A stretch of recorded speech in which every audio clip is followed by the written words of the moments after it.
ನಮಸ್ಕಾರ ಸ್ನೇಹಿತರೆ, ನಾನು ನಿಮ್ಮ ಪ್ರೀತಿಯ ಗೆಳತಿ ಮಂಜುಳಾ. ಈ ದಿನ ನನ್ನ ಮಗಳಿಗೆ ಆರೋಗ್ಯ ಸರಿ ಇರಲಿಲ್ಲ. ಏನೇ ತಿಂದರೂ ಅದು ಟೇಸ್ಟ್ ಸಿಗ್ತಾ ಇರಲಿಲ್ಲ. ಹಾಗಾಗಿ ಏನಾದ್ರೂ ಖಾರವಾಗಿರ್ತಕ್ಕಂಥ ಚಟ್ನಿ ಮಾಡಿಕೊಡಮ್ಮ ಅಂತ ಕೇಳಿದ. ಹಾಗಾಗಿ ನಾನು ಈ ಚಟ್ನಿ ಮಾಡಿದೆ. ಮೊದಲಿಗೆ ಬೆಳ್ಳುಳ್ಳಿಯನ್ನು ಮ್ಯಾಶರಲ್ಲಿ ಹಾಕಿ ಮ್ಯಾಶ್ ಮಾಡ್ಕೋಬೇಕು. ತುಂಬ ನುಣ್ಣಗೆ ಇರಬಾರ್ದು. ಕಾಣಿಸ್ತಾ ಇದೆಯಲ್ಲ, ಈ ರೀತಿ ಇದ್ದರೆ ಸಾಕು. ನಂತರ ಇದಕ್ಕೆ 4ರಿಂದ 5 ಹಸಿಮೆಣಸಿಕಾಯನ್ನು ಸಹ ಹಾಕ್ಕೊಂಡು ಮ್ಯಾಶ್ ಮಾಡ್ಕೊಳ್ಳಿ.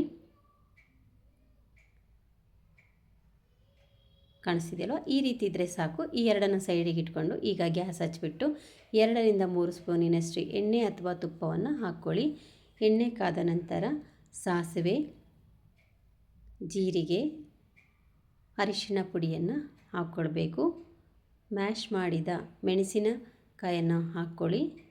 ಚೆನ್ನಾಗಿ ಮಿಶ್ರಣ ಮಾಡಿ ಎಣ್ಣೆಯಲ್ಲಿ ಅದು ಸ್ಮೆಲ್ಲೆಲ್ಲ ಹೋಗಬೇಕು. ನಂತರ ಬೆಳ್ಳುಳ್ಳಿಯನ್ನು ಮ್ಯಾಶ್ ಮಾಡಿದ್ವಲ್ಲ ಅದನ್ನು ಸಮೇತ ಹಾಕ್ಕೊಂಡ್ಬಿಟ್ಟು ಚೆನ್ನಾಗಿ ಮಿಶ್ರಣ ಮಾಡಿ. ಇದಕ್ಕೆ ಇನ್ನೊಂದು ಸ್ವಲ್ಪ ಖಾರ ಬೇಕು ಅಂದರೆ ಅಚ್ಚ ಖಾರದ ಪುಡಿಯನ್ನು ಸೇರಿಸ್ಕೊಳ್ಳಿ, ಬೇಡ ಅಂದರೆ ಸ್ಕಿಪ್ ಮಾಡಿ.